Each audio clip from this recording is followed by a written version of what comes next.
Speaking with Dr. Imre Szeman, the Green Party candidate in the Kelowna Lake Country riding in the upcoming federal election. Doctor, it's your first foray into, I believe, into the political arena.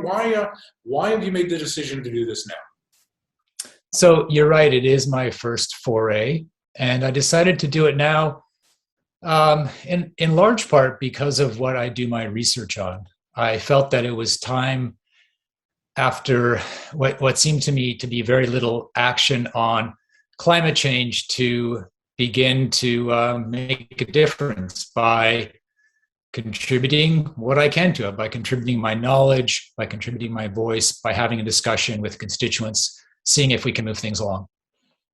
I want to get this right. You are according to your bio, a research professor of environmental communication at the University of Waterloo. What does that mean? Well, there's two things there. I'm university research chair of environmental communication. So I'm a professor. I'm a regular professor. I teach students in classes. There's also these chairs, these research chairs of various kinds that some professors get. I guess they are, they're honorifics. They're a little bit more than that, but they indicate the achievements that you've made in the past, and they give you some space in your teaching schedule to be able to focus on training of graduate students, development of research projects, and those kinds of things. So a research chair will come with a specific topic, and mine is environmental communications. And not to go too deeply into that, but what somebody in environmental communications will do research on what kinds of things work in terms of communicating the environment, what might not work, what brings about action, what might not bring about action. How does that help with or not necessarily a political campaign, but what you bring to the table as far as a candidate, and if you're a successful candidate? I think, honestly, a lot of what constitutes environmental issues, perhaps even political issues more generally, has to do with communication. Let's just take questions about climate change most explicitly, since that's what I'm looking at as climate critic for the Green Party. What parties will put out is these numbers. The Conservative Party will say that they will reduce greenhouse gases by 30% from 2005 levels by 2030. Okay, as a regular person who is trying to think about whether that's good as the Green Party or as good as the Liberal Party or as the NDP, I barely understand what that means exactly. And I certainly don't think it's a very, very effective way to communicate to publics. There's been research done on this, in fact. Does somebody get what that means? Do they get it well enough to want to participate in making things happen? So honestly, one thing that has often been said is the science is all there already about how climate change works. The rest of it is political. That's one thing they say. I think the rest of it is about communication. How do you get people to understand what's at stake? How do you get people to understand what they can do in the same way that might be the case with other kinds of political issues? It's one thing to advocate for the creation of bike lanes, for instance. That's very clear what that's about.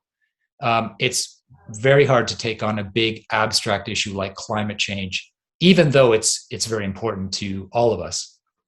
You talked about social issues, you talked about housing. So, it's been a problem here for a while. How do you change that? How do you turn that around? People have tried. Yeah, that's such an easy question to answer. Thank you for asking it.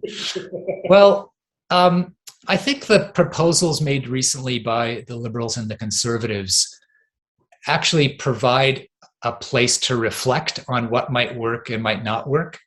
So I'll actually leave aside whether they're good proposals or not, but they seem to be oriented towards a reduction of cost as opposed towards increasing supply.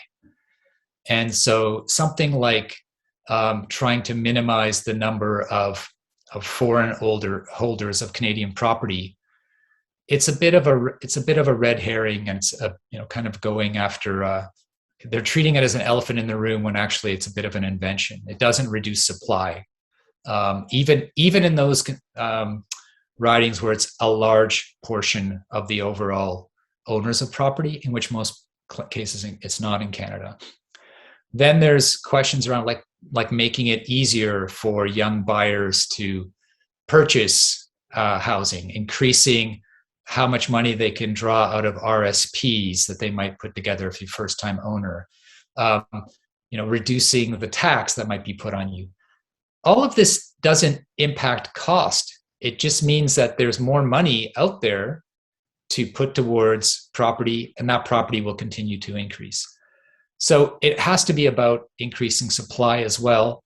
That's honestly a challenge. That's something that would be, I think all parties would have to discuss.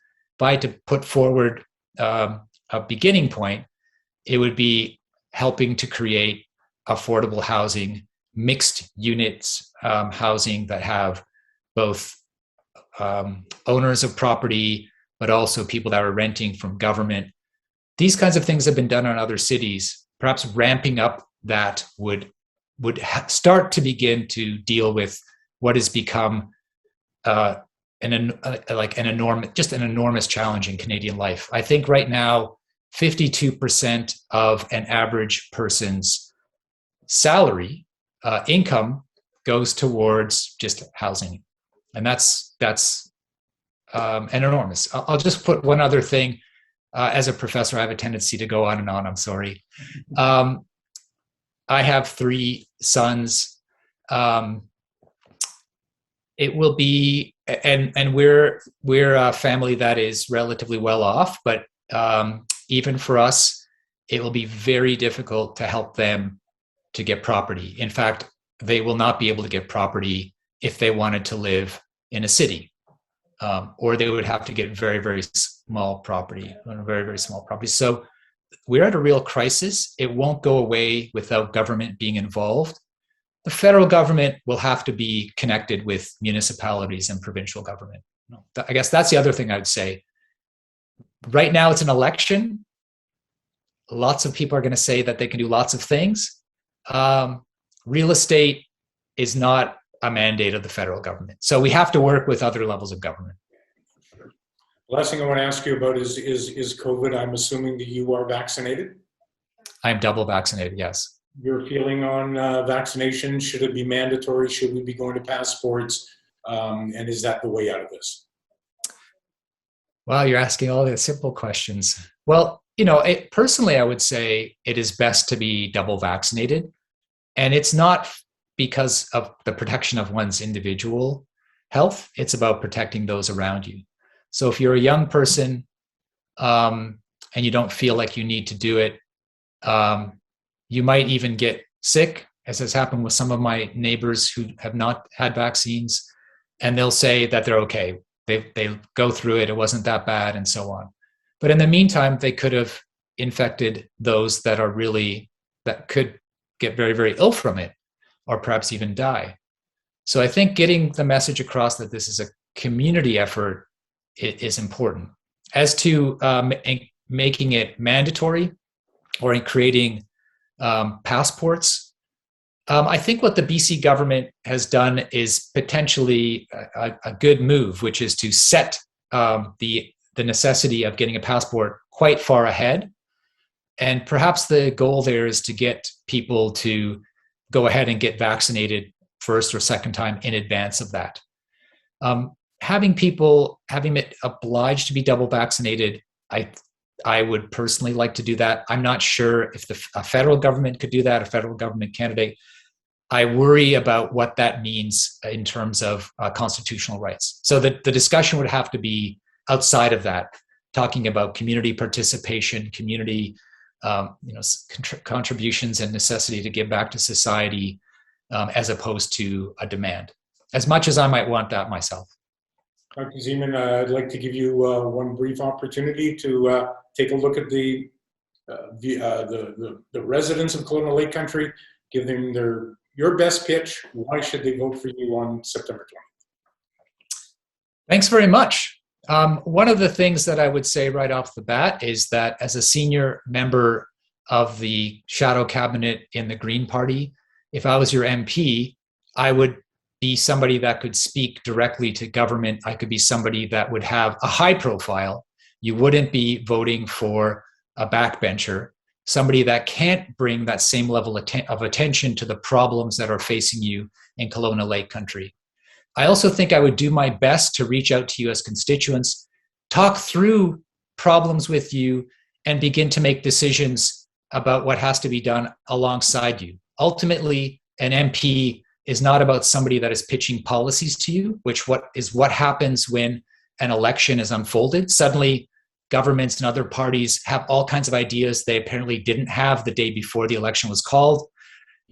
It's not about getting you to believe in them. It's about having a discussion with all of you so that we can make some decisions that will work both for you as people living in the riding, and that will work for Canadians as well. Dr. Imre Szeman, the Green Party candidate in Kelowna Lake Country. Good luck, sir, on September 20th, and thanks for this. Thank you so much, and thanks for your interest.